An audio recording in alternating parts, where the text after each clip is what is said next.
Hello, everybody, and welcome to Taking Control, the ADHD podcast on True Story FM. I'm Pete Wright, and look, it's Nikki Kinzer. Hello, everyone. Hello, Pete Wright.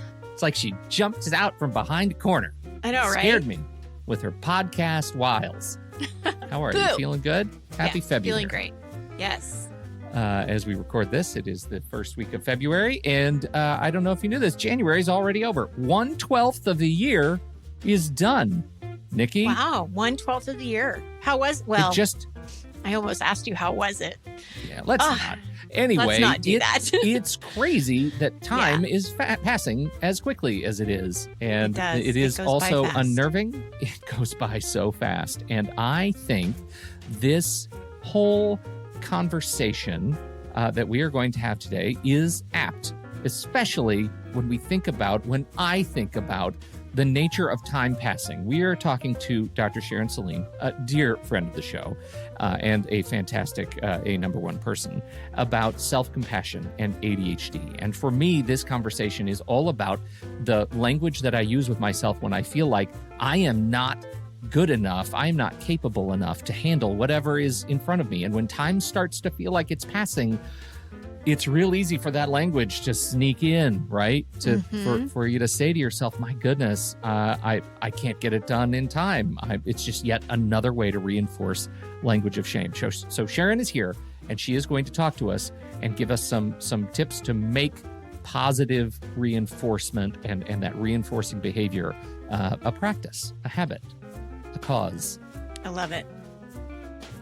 Before we do that, head over to TakeControlADHD.com. You can get to know us a little bit better. You can listen to the show right there on the website or subscribe to the mailing list, and we will send you an email each time a new episode is released. Connect with us on Twitter or Facebook at TakeControlADHD.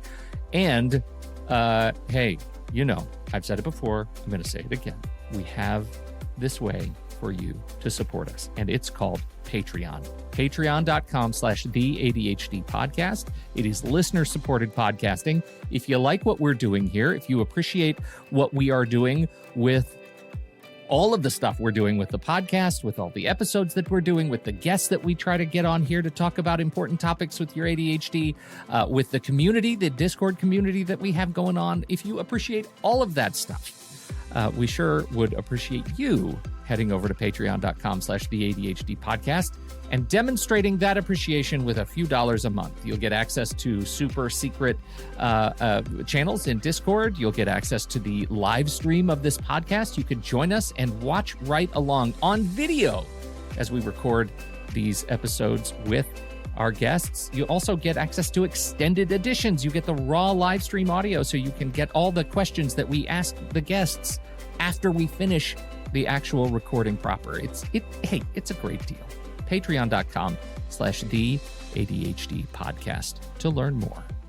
And now, shall we talk to Sharon? Do we have announcements? No, let's talk. No announcements? I want to talk to Sharon. All right, Sharon.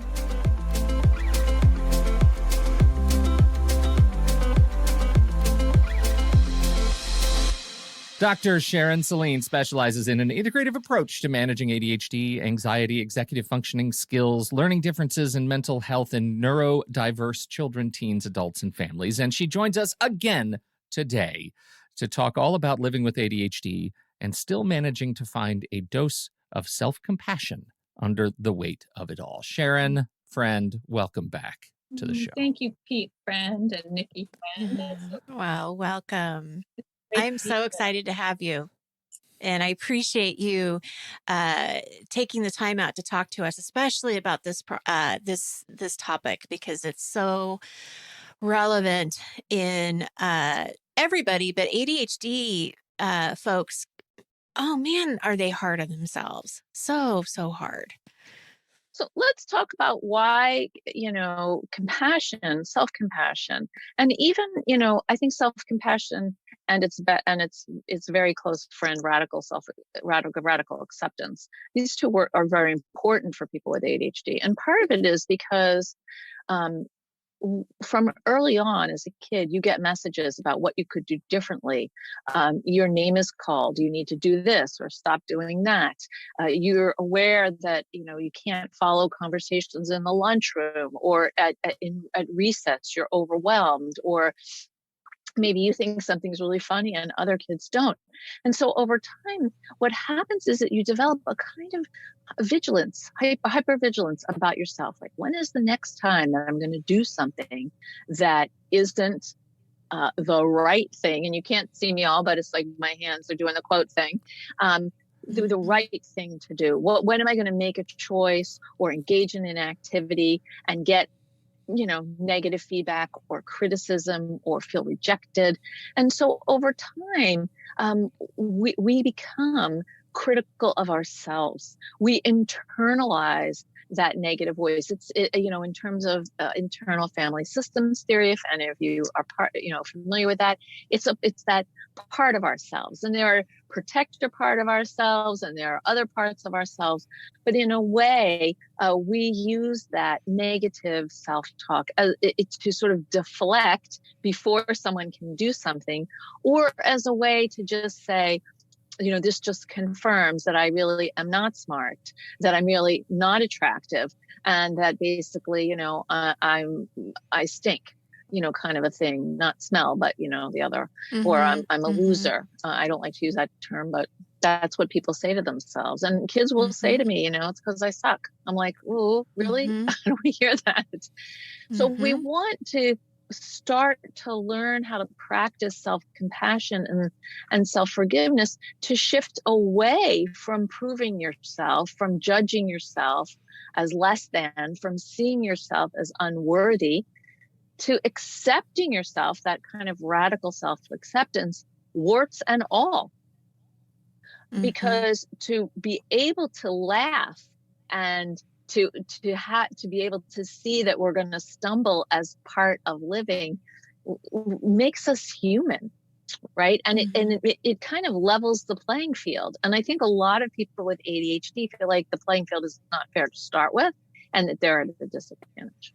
The last time you were here, Sharon, we mentioned in part of the before chat or after chat that we were, that self-compassion was important. And you said to us, oh my goodness, I need to come back and talk to you about self-compassion. And then just this morning, Nikki said, my goodness, I have so many people I'm working with right now that need to hear this conversation about self-compassion. What is it for you both that you think is going on right now that makes, the gestures broadly, the life and times we are living in, something that people are facing or surfacing these issues of self-compassion more than say another?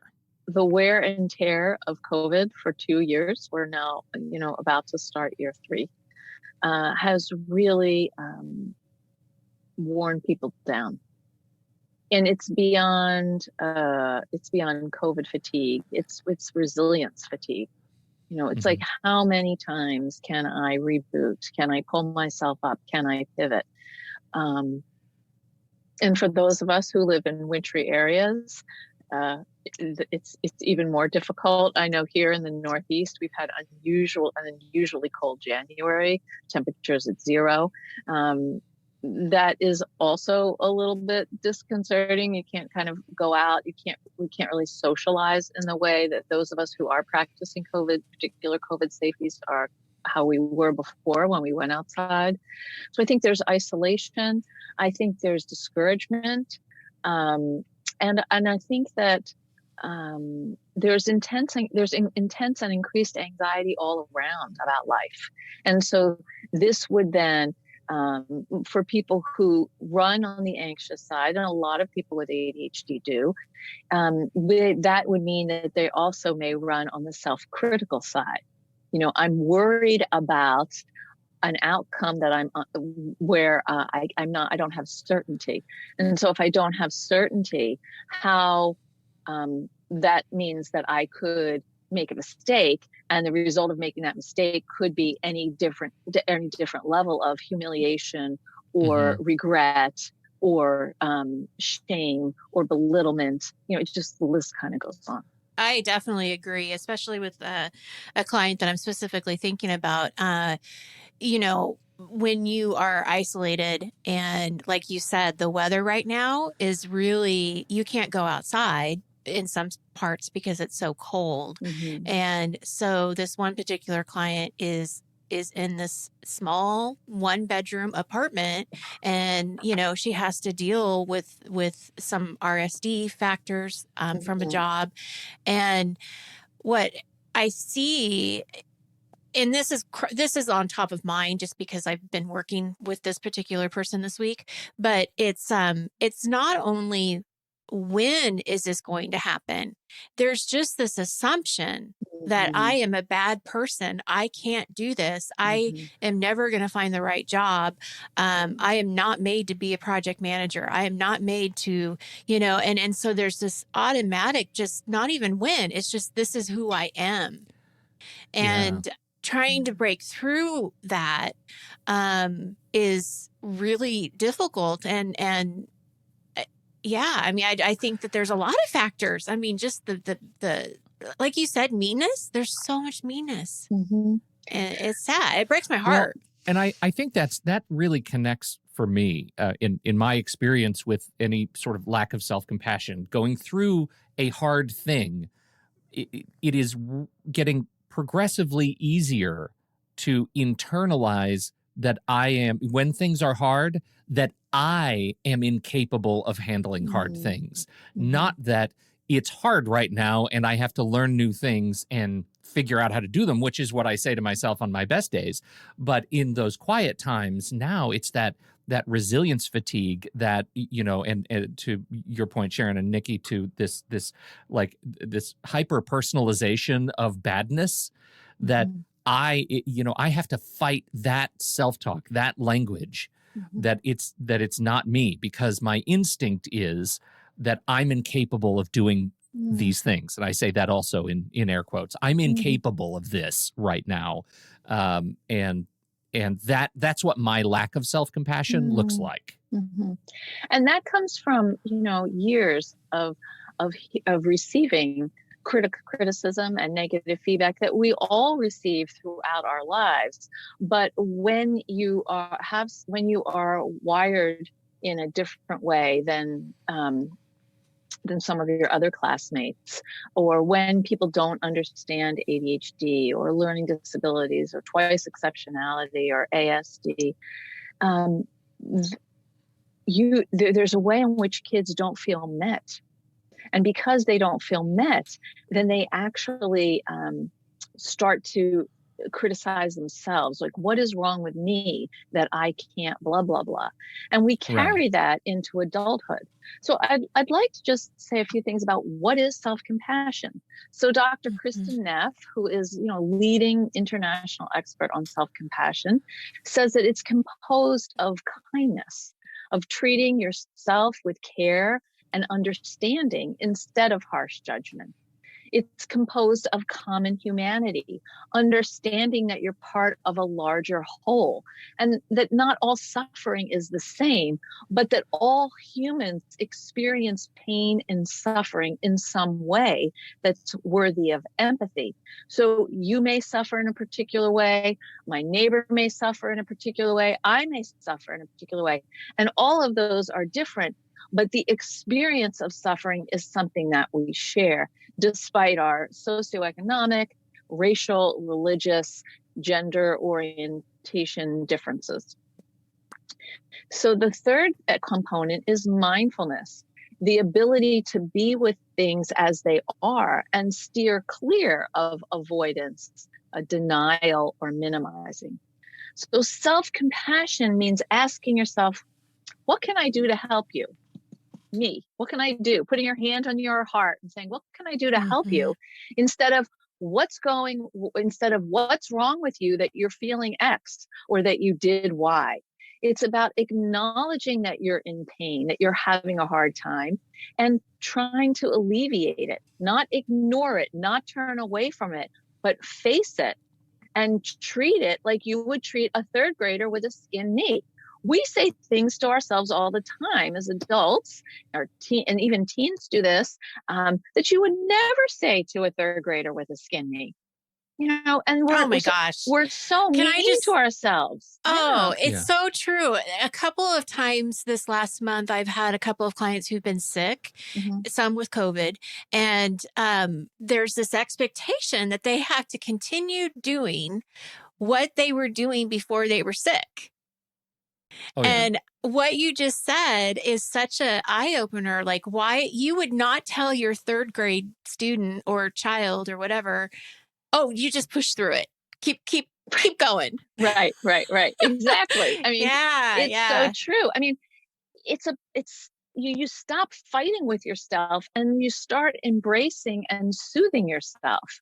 Like, it's funny, like when you get that is a great example, because, if you have a cold, really probably what you want to do is lie on the sofa and watch TV and have someone bring you some soup and, rub your feet or put a blanket on you and feel like, oh, I'm being taken care of a little bit. But instead, you get up, you get out the door, you go to work. And a lot of people have to because of their jobs. They don't have sick time. If they don't work, they don't get paid.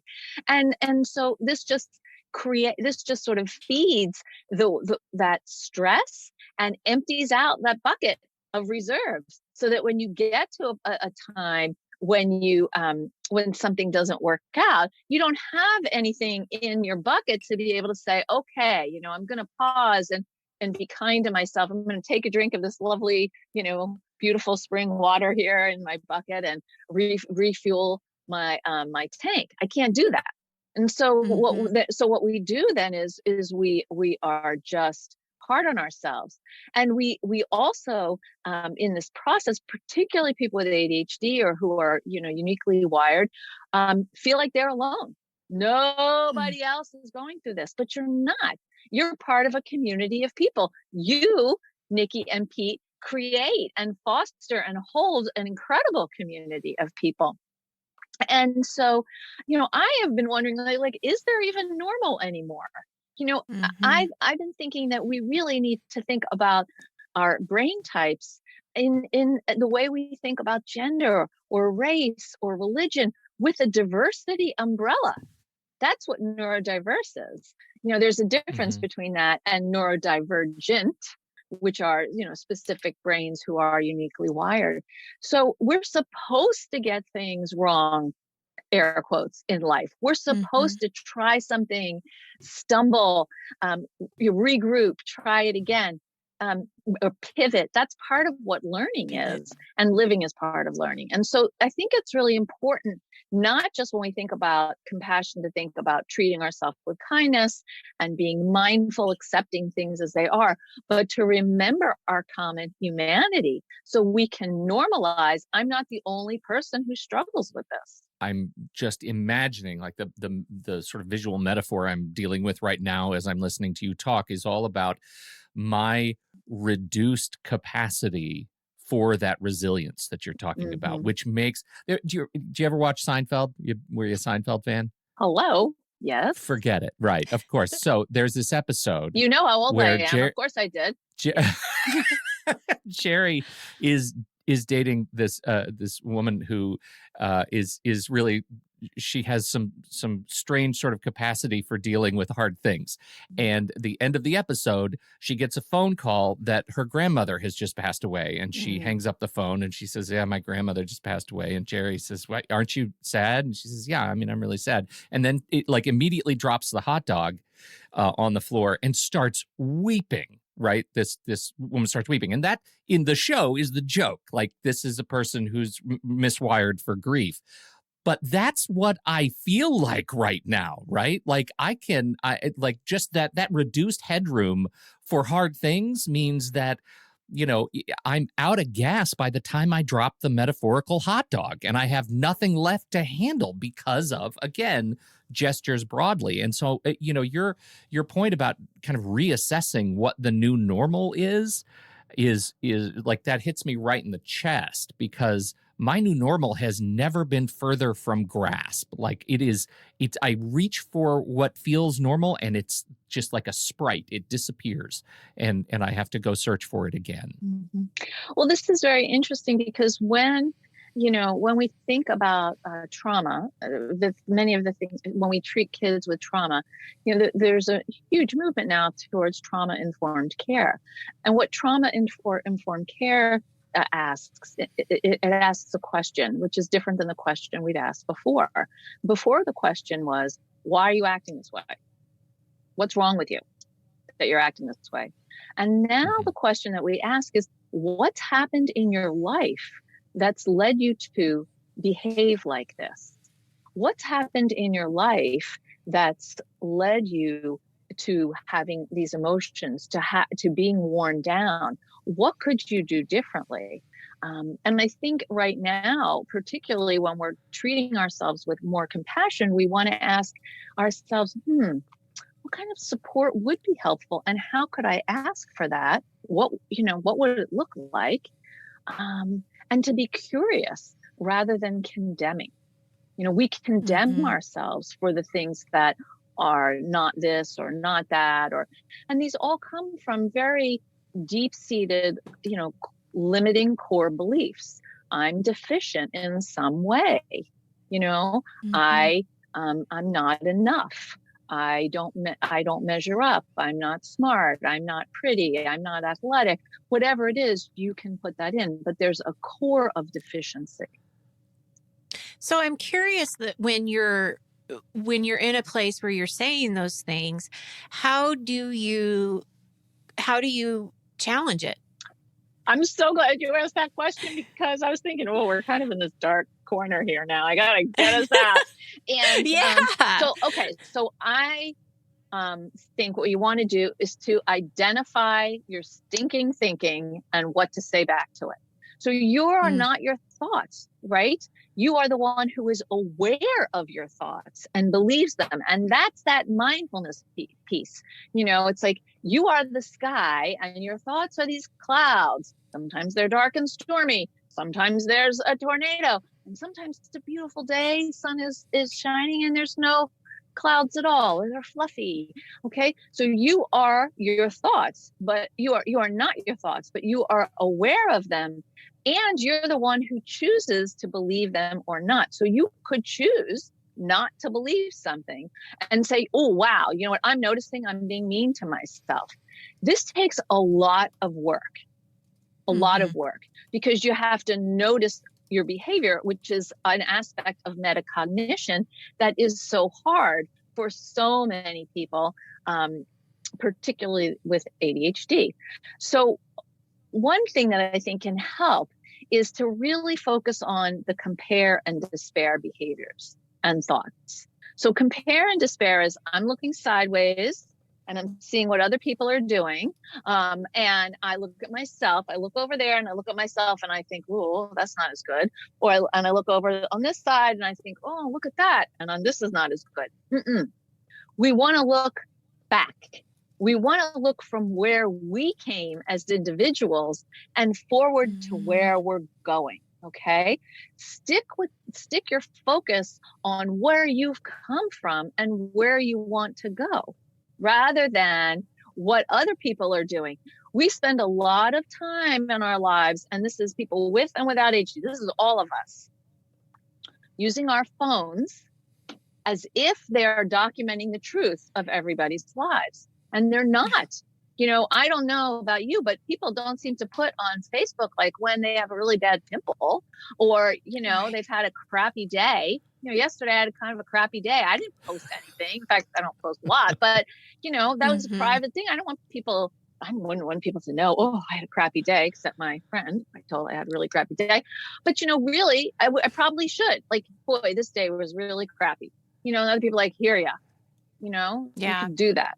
So we really want to identify your stinking thinking and what you can say back to it, and notice when you're engaged in compare and despair, and shift your focus from sideways to front and back. I love that, because the people on the side of you, they don't really have anything to do with your story. Like, this is all about you. It has nothing to do with them. Right. And you have nothing to do, like, they don't have anything to do with you, and you don't have anything to do with them. I mean, it really makes sense that you can just keep going forward. But That's interesting. all of social media is all about sideways. Yeah, it really is. A lot of Yeah. stuff about popular culture is about sideways. Look at what they're doing over here. Look, particularly in the early days of COVID, like, oh my God, people are posting these incredible meals they were making and activities and hobbies. And I wrote 2 books during COVID. I'm like, oh my God, I'm just trying to how could you do that? I'm trying to see clients who are really having a hard time and do podcasts and reach people directly. So, everyone uses their time differently, but we really have to stop that. So those are the first 2 things. So I have a question then. If you're finding yourself in that negative shame spiral, then would one of your suggestions be to take a break from social media and take a step away from it for a while? Absolutely. Yeah.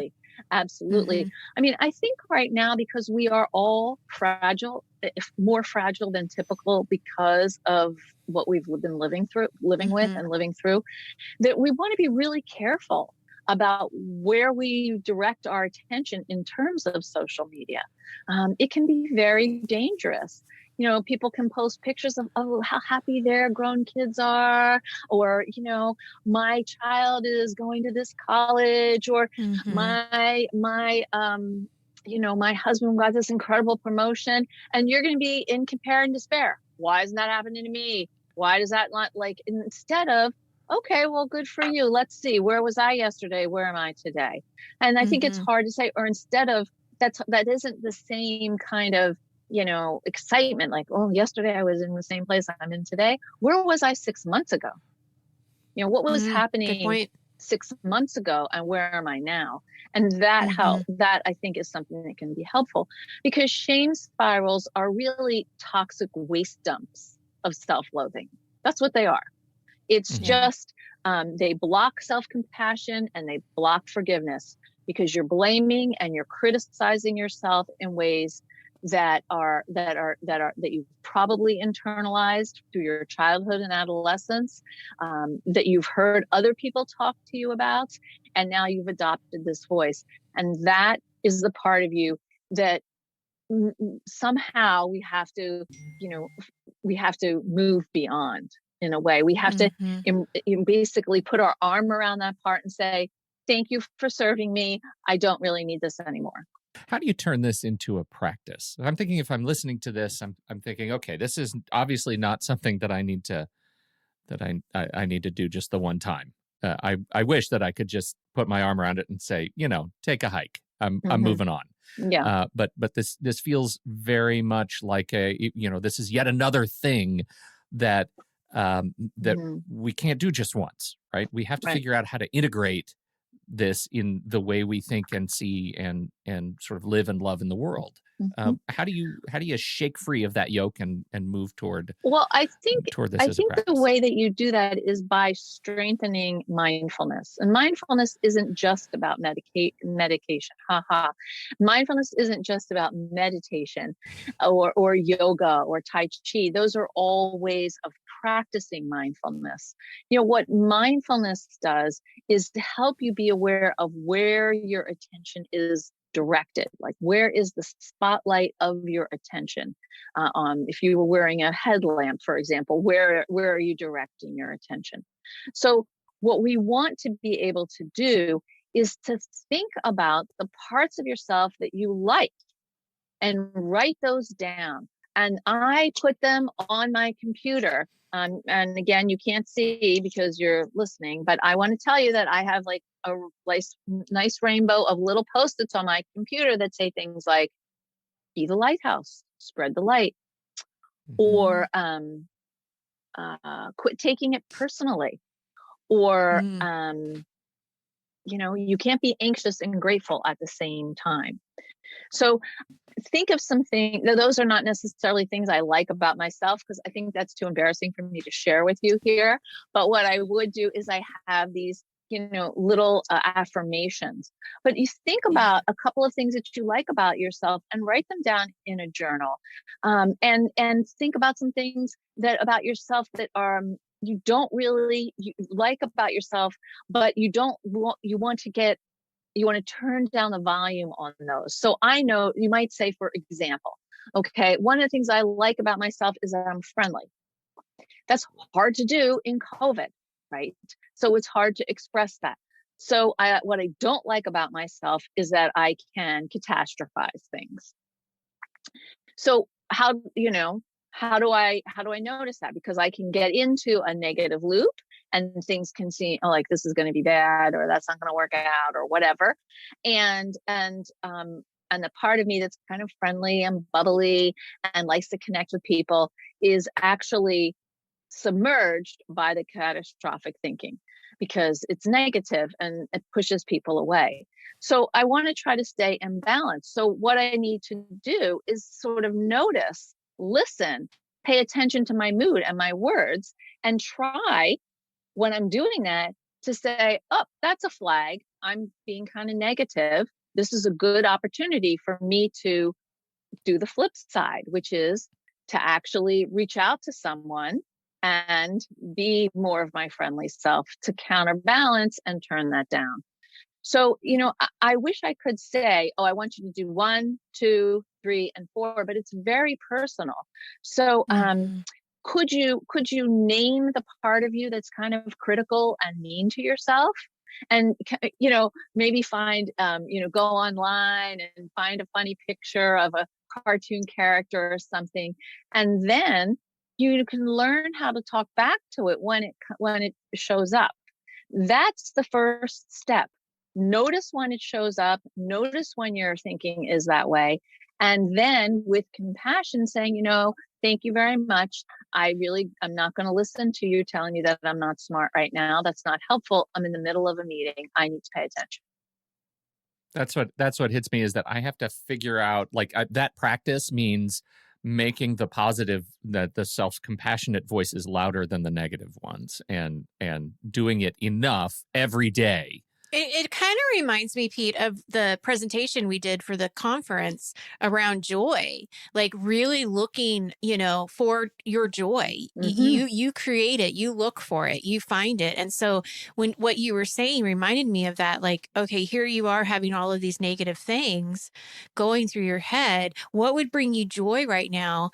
And it could be just like playing with your dog, but it also puts you in the present, where, for me anyway, you kind of see like, okay, maybe that other thing really isn't as big, because I'm experiencing this moment right now that brings me joy, and there's some peace in that. Mm-hmm. Of course. So it's really about identifying this, this negativity, having a name for it, like, I don't know, negative Nancy or something.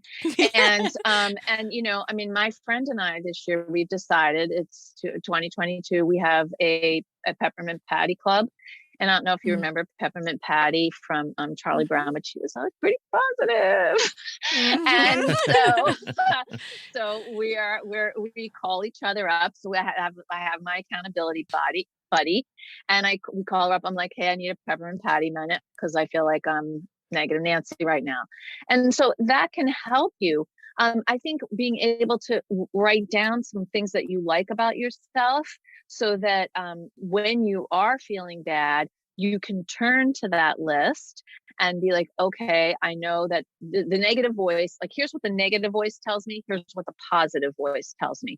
So you have some comparison, you have something to go to, and put it on your phone. Like, let's not be embarrassed about it. It's your phone. Who cares, right? No one's going to see that except for you. We want to turn down the noise of that negativity. And I'm sorry for anyone whose name is Nancy out there. I'm not trying to offend you. I was just thinking the same thing. I'm glad you said something. I'm really sorry. But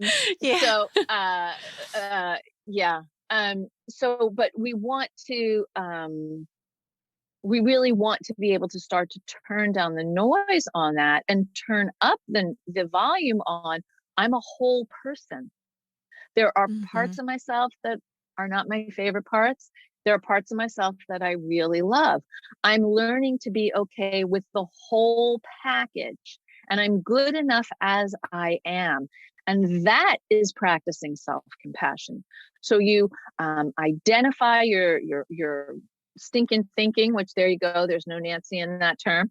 And and what you're going to say back to it. You identify your own peppermint patty statements, things about yourself that you like. And you have some phrases in your toolkit that you can say to that negativity, that negative voice, when it emerges. Things that can combat statements like you're alone, nobody likes you, you're stupid, you're not attractive. You need something to say back to that. And you don't expect yourself to do that in the moment. Have it written down somewhere, have it on your phone, maybe create a playlist of songs that counteract that voice, happy tunes or something like that. So yeah, I love that. All of that I think is very helpful. In a stressful moment though, are you going to be able to do all that? You're at work, you're feeling crappy, probably not. In those moments, what you want to do is actually have some kind of healing practice. And that practice might be, closing your eyes and breathing in a color that you find very soothing, and breathing out, like gray or black or whatever the tension is, and doing that several times. You can do it with alternate nostril breathing. You can do it with, box breathing or smell a rose, blow out the candle. That is what you need to do in a moment. You may not be able to do all these other little steps, are too complicated. So in the thick of a moment, or imagine to try to breathe in a soothing color and breathe out like a smoky kind of thing, that you're letting go of something. Or picture yourself at a beautiful place outdoors where you're happy. Go to the bathroom if you need to do this, and take a couple minutes and just do an exercise where you see yourself happy, where you see or you breathe in a color, so that you can say to yourself, I am not this feeling. This is a feeling. It's a terrible feeling. I don't like it. I feel alone, but I'm more than this feeling. There's more to me than that. That's putting your hand on your heart and being kind to yourself. Yeah. And it loops back into what you were saying at the very beginning of try not to deny these things. Like you don't want to avoid them. You want to, lack of a better word, embrace them, even though they're hard. Right. Because it feels like that's helping you move through it. Not that you're denying it, but you're working through it is probably, what. Right. You want to face it and acknowledge it, because the more that you try to push it aside and push it down, it gets stronger. It gets more powerful. Sidebar. I was going to save this question for after our conversation, but we do have a question in the chat room, and I think it'd be good for everybody. Would you please tell us, what is alternate nostril breathing? Yes, I would. It's a yoga thing. So everybody, if you're listening, take your index finger and close your right nostril and breathe in with your left. And breathe out through your left. And now switch. Close your left nostril and breathe in with your right.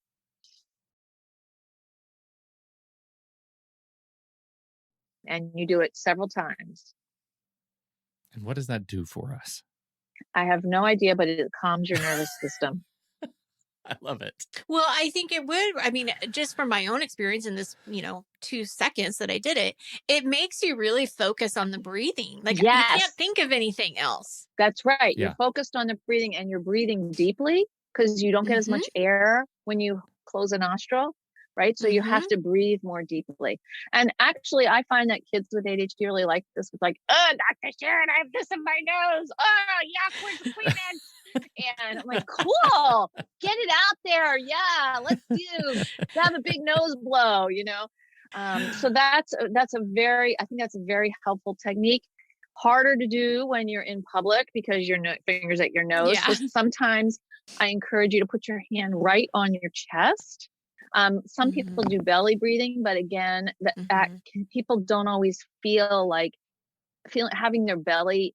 Sometimes people push their belly with their diaphragm muscle. It's not relaxing. But if you put your hand on your chest, like you're, pledging to allegiance, or you're sending a nice knocking on the door of your heart, you can breathe in and feel your whole chest expand, and breathe out.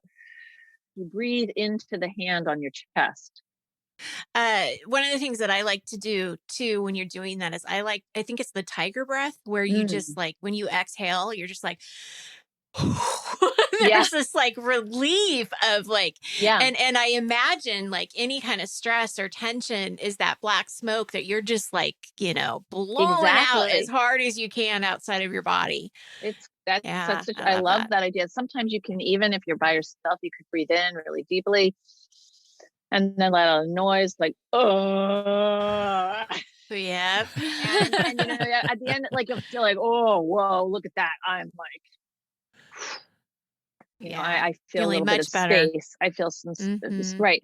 That's the whole thing I would like people to walk away from, is not that there's a right way to be self-compassionate or a wrong way, that it's your way.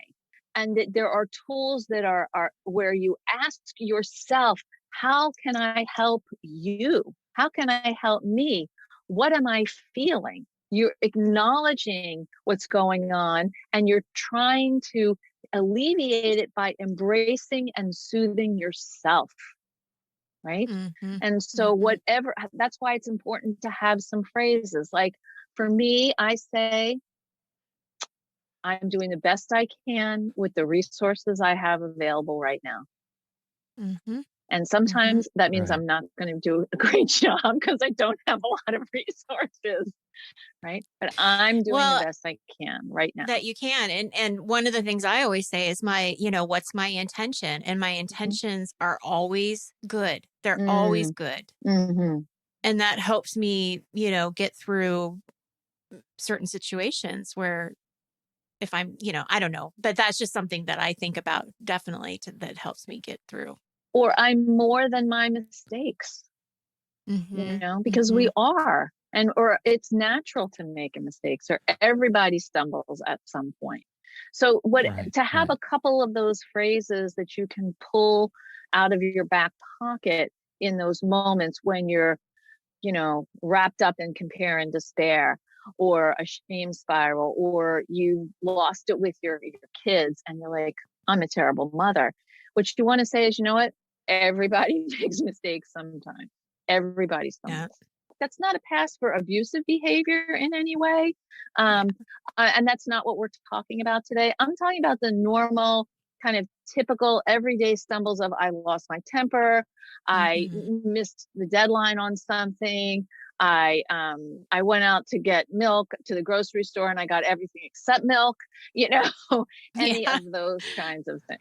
Well, this is so valuable. And I think part of it is, again, back to that, for me, I have to think of it as a practice, but also that it is not, I'm not avoiding anything, right? I don't even think, for me, I just need to make the right choices about how I find that inspiration again, whether it's alternate nostril breathing or a mindfulness, just sort of meditation moment of silence, or if it is, like I'm not on social media all that much, but I do love my bespoke communities, right? I love the ADHD community. I love sometimes when I'm just, in a crazy fit, I'll come over and just scroll through some of our community because it does calm me to see, other people actively engaged. And so I think just being choosy about what it is that fuels me is I think really important to be able to make the positive messages louder than the negative ones.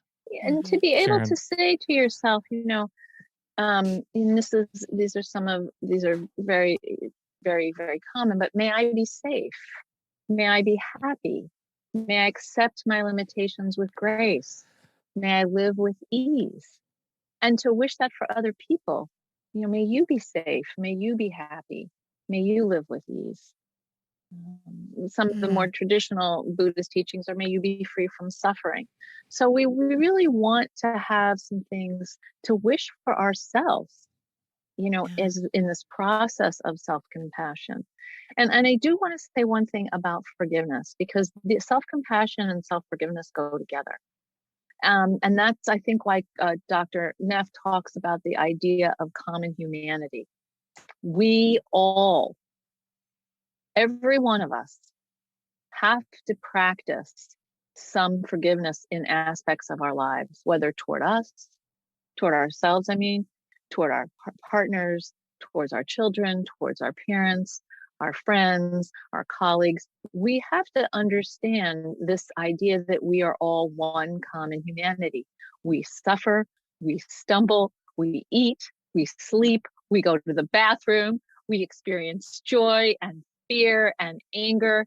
This is part of being human. And I think for a lot of people with ADHD, or people who are on the spectrum, or people who are wired differently, there's a feeling, I'm not part of the common humanity, I'm different. And it's important to say, yes, in some ways you are unique, but everyone has their own particular idiosyncrasies. And that's important to value, instead of just saying, I'm this and it's not okay. Mm-hmm. Beautiful. Great way Sharon, to end. Thank you. Yes, thank you so much for all that you do. What do you have anything you're working on that you want to plug for us? Well, tonight I'm doing a webinar for ADA on being confident and courageous, basically, so on social anxiety. And let's see, do I have anything else coming? I know I should say yes. Next week on Wednesday, and you can check this out through my website, I'm doing a webinar on anxiety in elementary school age children and what it's like to parent them. So if you go to my website, that would be a great place to check that out and sign up. And in general, I would encourage you to please go to my website and sign up. I have a weekly blog. I only send out one a week.